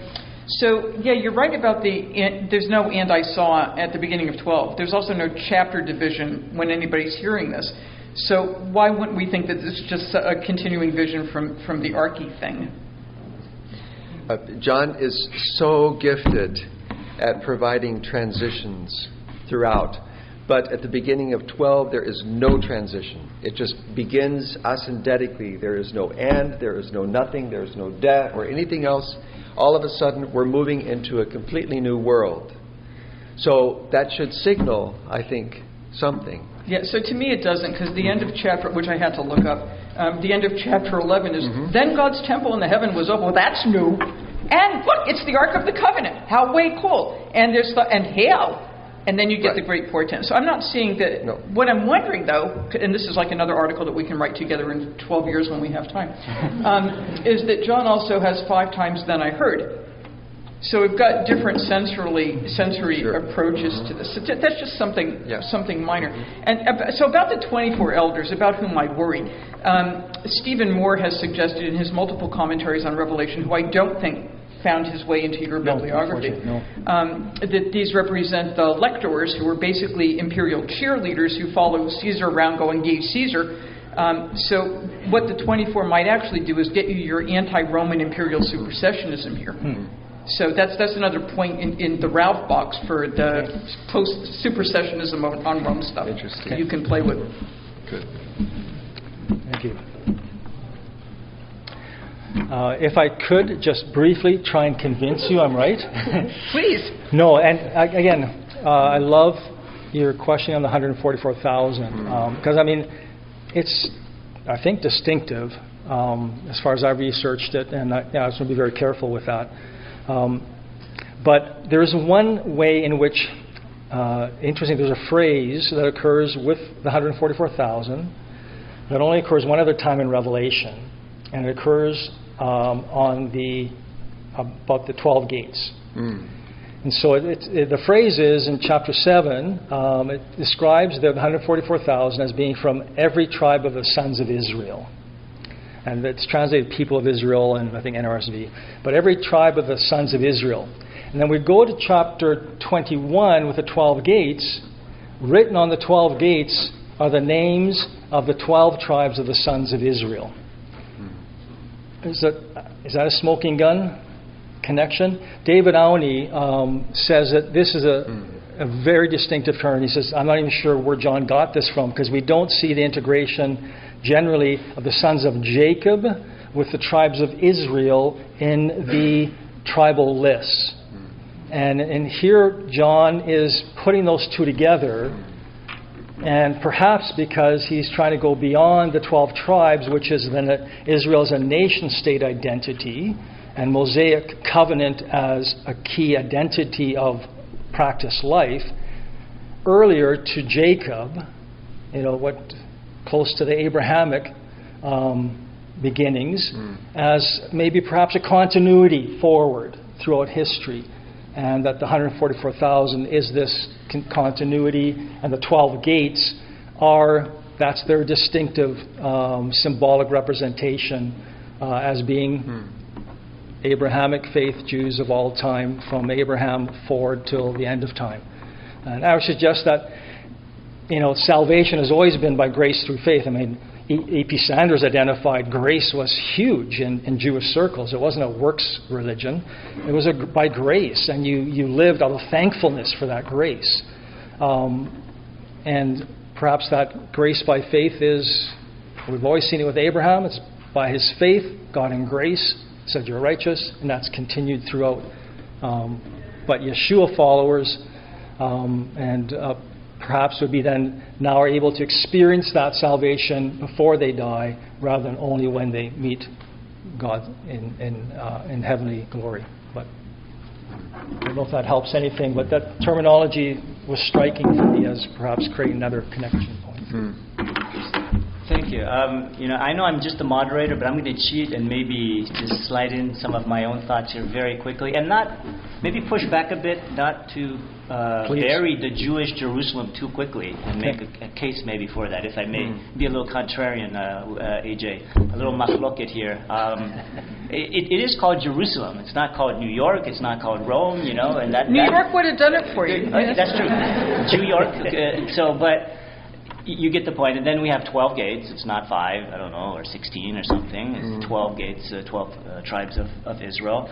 I get it, there's no temple, but there's no death anymore as well. And you can't go into the temple when you're ritually impure, when you're in contact with the death. You have the divine presence now immediately with you. And that's a blessing we say in the Amida, Baruch atah Adonai hamachazir shechinatu leTzion. Blessed are you, brings back the divine presence to Zion. The divine presence is there. That's the ultimate eschatological maybe aspiration, at least in some Second Temple Jewish texts. So I don't know if we have to go to the Abrahamic faith city, maybe we could still call it Jerusalem city. It's not quite, there are different strands, I think, of Judaism too, as you were alluding to earlier, with this common Judaism rubric of E.P. Sanders that we have that we debate a lot about in the Enoch seminars. But that's just me cheating there as a moderator, and feel free to respond to that. But I also like to give opportunity here to some others with the time that remains.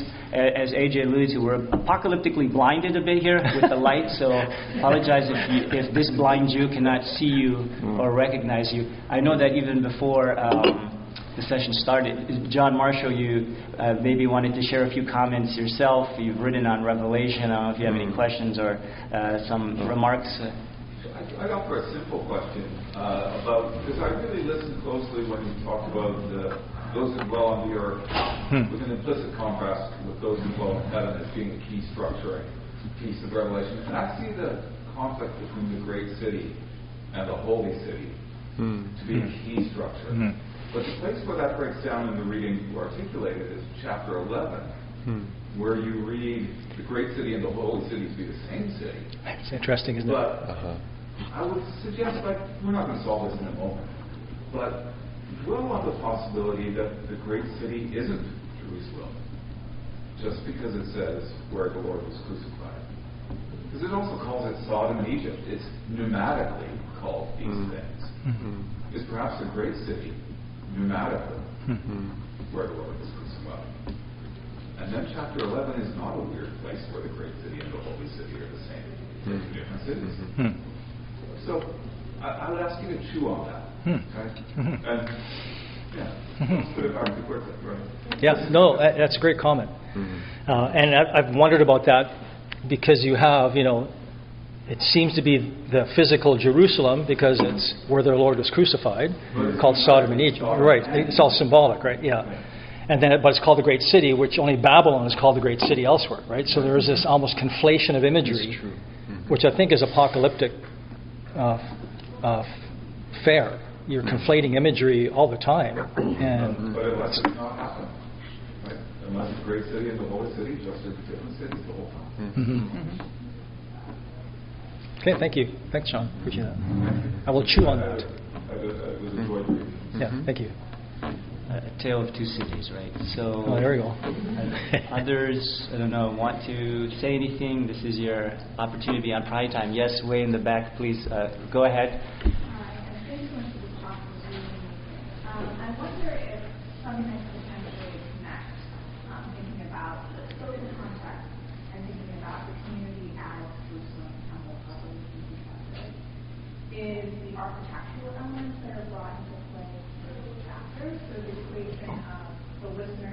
to the pillars in the temple. I wonder how you might think about that, especially in light of imagery in the Dead Sea Scrolls, like Israel, where angels are afraid of the pillars in the temple, or elements of the temple.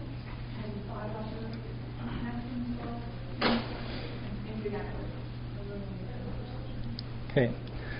Thank you for that engaging question. I will confess I didn't quite hear it fully.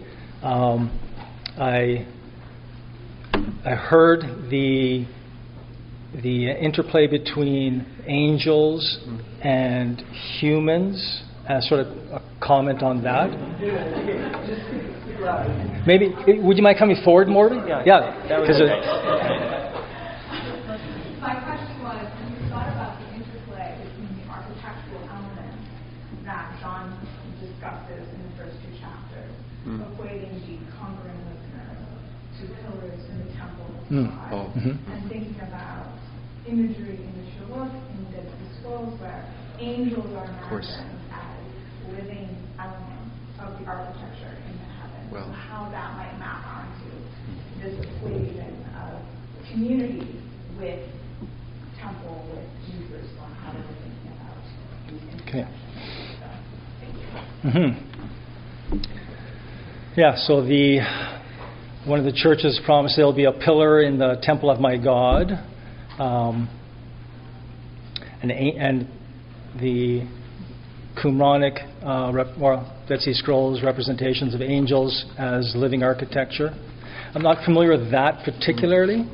It does make me think a little bit about the fusion of humanity and angels in, say, like Daniel, where you have Prince of Persia is a demon, but it's also the king, and there's this supernatural and human integration. But also makes me think about, say, in 1Q Horayot 11, lines I think 28 to 24, where the community envisioned them as living right in that present time with the angels, and that they were already raised to the eternal heights and walking on the plain without limit, and so that they could enter the community of the heavenly children of God, the angels, and that there was this sense of inaugurated eschatology, you might say, where they're already communing with the angels in their present day. We see even in 1Q Serach, the fragment 8, I think it is, where it talks about the community saw themselves as, the Council of Yahad saw themselves as the foundation of the Holy of Holies of Aaron. So this idea of right now we are this living temple. And we see that in Paul, obviously, living temple motif associated with the people of God. So it seems like a fairly common Jewish understanding that's leveraged in many different ways. But I apologize if that doesn't at all address the question that you're engaging. Just to add to that, that's a wonderful comment. It's not really a conflation of angelic beings. They're not so much called angels as such, the human community, but certainly in the Shivot Alat HaShabbat, in the Dead Sea Scrolls, there's nothing in God's presence in the heavenly temple that is inanimate. So the floors, the amudim, the parts of the temple structure are not simply pieces like this table or the chairs that we're sitting on. They are actually living beings. And it's interesting that John would, of course, assign the faithful to, or identify them as bits of architecture which in God's presence are going to be animate. So pillars aren't simply pillars, they are living. They are living objects or beings in that respect. So that's really quite fascinating.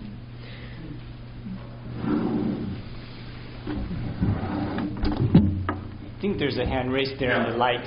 Yes. I understand the argument, right? You avoid the supersessionism. You're saying Revelation is about salvation, it's about Israel, God's fulfillment of His promises to Israel. That's what's being celebrated, and Gentiles are being included in that. Right, so the Gentiles aren't replacing.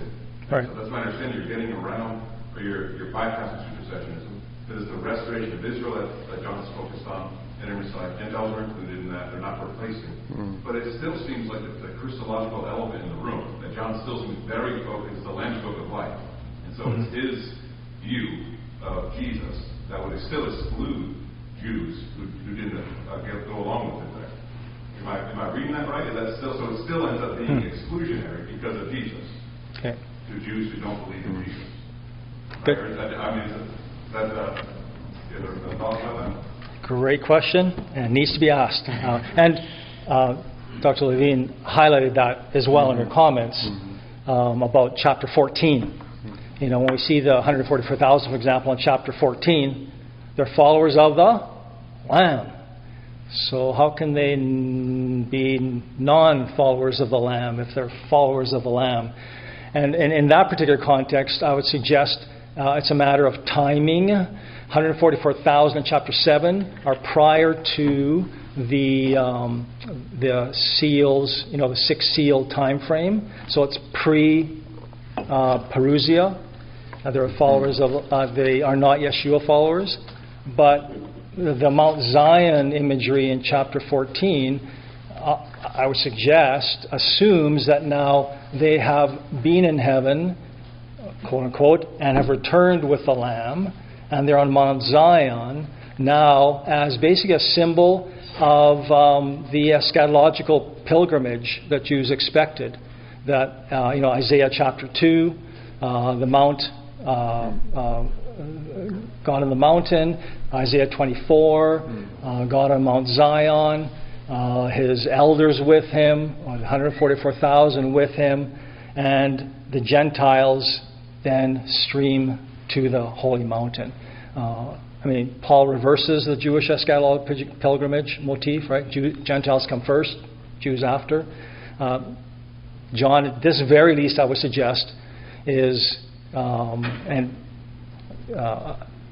if the 144,000 pre-Perusia perish, they see the heavenly realities and see Yeshua in his heavenly glory as Messiah, then when they return to earth, they would have become followers of the Lamb, whether they believe that or not prior to.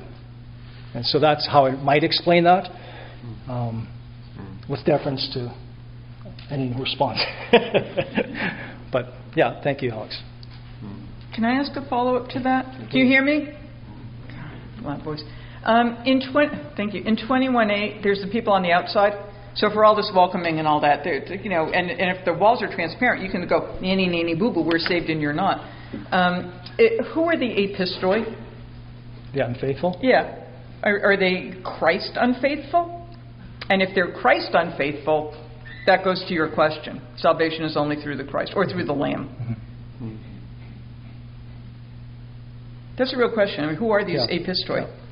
Now, that's 21:8, right? Mm-hmm. Okay. The cowardly, the faithless. Yeah, it's apistoi. Mm-hmm. Yeah. There you go. Okay. Let me just pull that one up.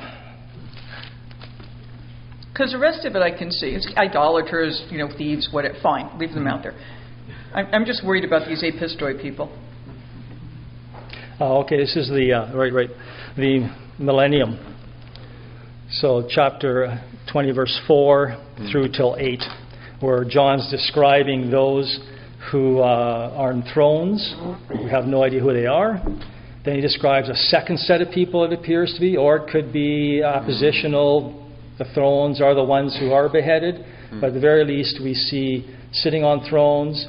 We see then those who have been beheaded for their faith, who did not take the number of the beast. And then he says to those, the cowardly and faithless apistois. You should see how much marking he has on his text, Oh, by the way. man. This is amazing. All my notes, and I can't even figure them out anymore. It's horrible. Yeah, and so the cowardly, the faithless, the sorcerers, idolaters, all the liars, their part is in the lake of that burns with sulfur and fire, which is the second death. And so those, I would suggest the faithless would be those, and I would say ethnic, genealogical Jews who are not Abrahamic faith. So just by virtue of your physical birth is not a determination of your eternal destiny. The Abrahamic faith component is a holistic Jew, internal and external, as Paul says in Romans 28:29. That is, I would suggest, a saved Abrahamic Jew, faith Jew.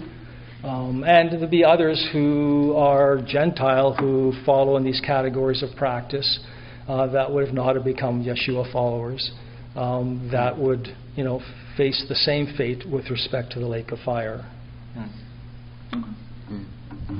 I think we're getting to the crux of the matter, right? For the discussion of this. It's huge. Session, Society for Post-Supersessionism, and I'm thinking of two things. One, AJ, in your response, in passing, I put it down, nice supersessionism, which made me think of David Novak's soft supersessionism.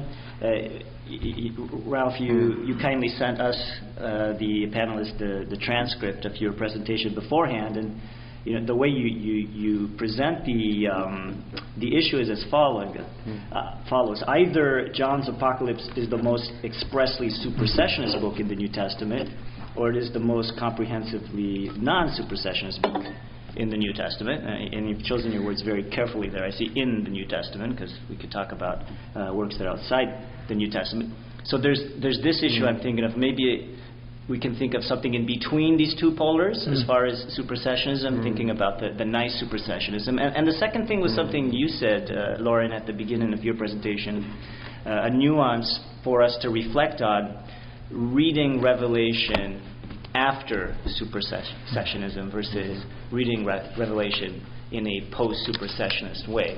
There can be, I think you're trying to make a distinction between those two, if I'm not mistaken. Yes. Obviously, we're a lot more sensitive to the hermeneutics of how we read texts when there are big divides between religious communities. And how do we do so without playing into the hermeneutics of difference?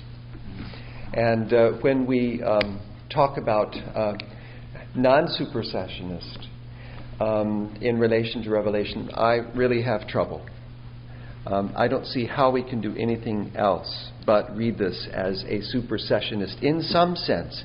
And of course, we can also say that, and I refuse to use the word sectarian, but how the group that we find, the Yahad in Dead Sea Scrolls, they're obviously being supersessionist to other Jews. But this doesn't mean that it makes John more Jewish because he participates in a Jewish Streitkultur in that way. It's just that this is, part of it.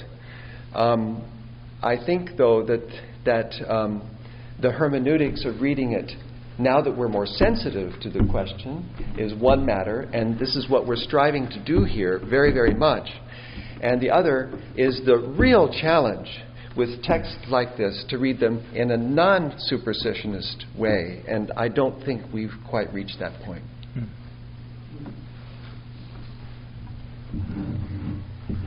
I don't know, others want to join in. Ralph, you finally lay out the different options for reading in a non-supersessionist way. I really appreciate that. But there is a hand raised or somebody who'd like to... Yes, please. Yes, thank you for the presentation. And I haven't heard if you made that clear, but what do you think that John thinks? Do these Gentiles become part of Israel, or do they become something else? And there is afterwards two entities like Israel and believing Gentiles that are God's people, but only part of God's people. Like, do you have any conclusions regarding John's stance? One direction, I'll take the thought in answering that. would be with the Septuagint's translation of the word kahal in Deuteronomy, particularly when Israel is in the desert wanderings. The Septuagint translates kahal only as ecclesia, while it translates edah, community, assembly, as synagogue and ecclesia. But when you have kahal, it's only ever translated ecclesia. And in the desert wanderings, you have the people hosting an ecclesia, where the people gather to converse decision-making. But there's some scholars that suggest that the word the ecclesia of the Lord is actually now become a national group designation. So this is now their national identity, as they're called the ecclesia of the Lord. And so one way in which I would, because we know that the ecclesia of the Lord in desert wandering was a mixed multitude. You had foreigners who were part of the people of Israel as they're moving through the desert. And so perhaps, this is what Paul does, is in having chosen ecclesia, and in my ecclesia book I suggest that only Paul uses ecclesia as a group designation for his followers of Christ. The Jerusalem apostles do not name their communities ecclesia. They name them hoi hagioi, and that's Paul Trebilco's done a wonderful job of exploring that. Going back to Daniel 7, the hoi hagioi, they're the eschatological hoi hagioi, holy ones, as a fulfillment. And that Paul, when he chose ecclesia, did so, number one, to connect his communities with Greco-Roman cultural context. So everybody knows what an ecclesia is. It's quite a pretentious claim. We are City Hall. All right, great. And on the other side of in terms of maintaining a permanent connection to the Jewish heritage of his Christ followers, by naming ecclesia, could be he's alluding to the ecclesia of the Lord in the Septuagint, where it's a mixed multitude. Gentiles are not Israel, but they're part of Israel's covenantal benefits by virtue of being part of the ecclesia of the Lord. And that perhaps there's this, would they have heard it that way? We don't know. But it is an intriguing possibility. And so that way Gentiles don't have to become Jews, and they can't, and they can never become Israel. They can never take the moniker Israel or the moniker Jew. That's distinctively reserved for genealogical Jews. But they are part of the ecclesia of Israel, in the sense now they can engage in the covenantal benefits. And I think that's what Paul does with Christ as the promised son of Abraham. It's, by faithfulness, faith or faithfulness, probably a better way of translating the Hebrew intent, that they are now integrated into the covenantal benefits of Israel. Because they can't do it through circumcision, they can't do it through Torah observance. It's only by the pneuma of the Christos that they can become a part of the ecclesia of the Lord. So, Matthew Thiessen, I would recommend him highly, has a book, A Jewish Paul. Fascinating. Lots of interesting things in there, but it's a fascinating foray into the possibilities if you want to read something very creative. And I think Matthew's here somewhere in the background. Matthew, are you here? Hey, Matthew. All right. I only need $1 royalty each there. Building on that, and this might have to be the last issue comment. Do you see a distinction between the great multitude then and the 144,000? I mean, we also have Mark Kinzer here. I'm thinking of a bilateral ecclesiology. Do you see a bilateral ecclesiology in Revelation? We have a multitude of Gentile followers of Jesus, and the 144,000 would be Israelite followers of Jesus, or they're one and the same? I'd say both. Okay. Best way is always say yes. And then nuance it. So with the structure, you have got an after this things I saw phrase at 7:1, and then you have the quiet, the silencing of the earth's winds, which may be an allusion to the half-hour silence of the seventh seal in heaven. But then you have the 144,000 being sealed, and then it ends with another "after these things I saw" phrase, which starts a new block, which I would suggest is now telling the reader the 144,000 are not the full sum of the great multitude, but they're part of it. But now we see a bigger vision of the great multitude. And interestingly, vision block 4 starts with the great multitude in heaven, which I would suggest incorporates all of this redeemed. And there's an inclusio at the end, 15:2-4. The vision narrows from the great multitude now to only the beast, the anti-beast saints who have been beheaded, now are in heaven. And so you have this inclusio of heavenly consummation at the start and end of vision block 4.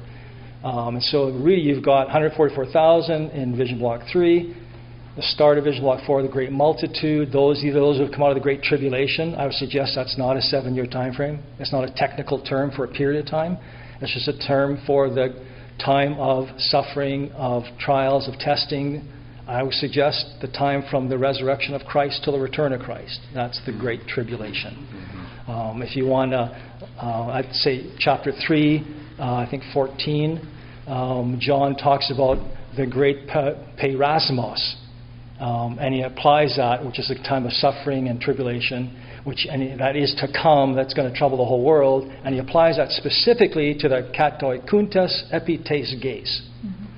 That's the time frame of the, and so, so anyway, I would say he's differentiating, and basically just summing it up, every category you could think of the redeemed, they're there. And he's making sure they each get their moment in the limelight, maybe, to acknowledge that, to give hope and perseverance and motivation. We're okay. I'm there too. Well, thank you. Sadly, time is over, but we can continue these conversations after and throughout the conference until the world to come. But I want to let's maybe give a round of applause to our participants.